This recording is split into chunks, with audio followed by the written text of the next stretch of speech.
अरे दादा रे, कोरोना वायरस से संसार में हड़कंप, संसार के हाल बेहाल। भैया भैया हाँ?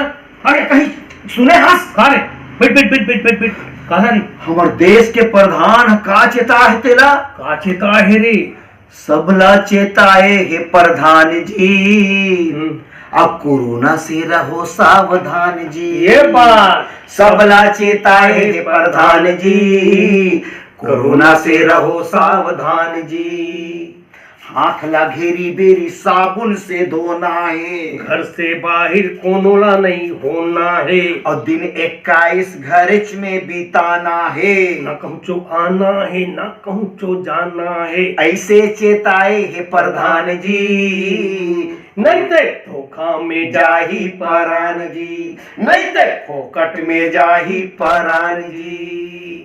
नाक मुंह आखी ले ये खुसर जथे, जहर बरोबर अपन असर देखाते, और देखते देखत चारों डहर बगर जथे। लापरवाही में घलो जान चले जाते। अरे जान है तब तो जहान जी, ऐसे चेता है प्रधान जी। नहीं ते धोखा में जाही परान जी, नहीं ते फोकट में जाही परान जी।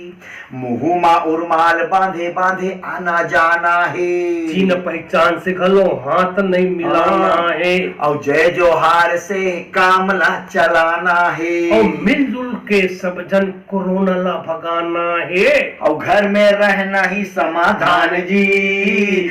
ऐसे चेता है प्रधान जी, नहीं ते फोकट में जाही परान जी, नहीं ते फोकट में जाही परान जी। अरे कोरोना से रहो सावधान जी, तबे बाँची हिंदुस्तान जी, तब तो बची हिंदुस्तान जी, तब तो बची हिंदुस्तान जी।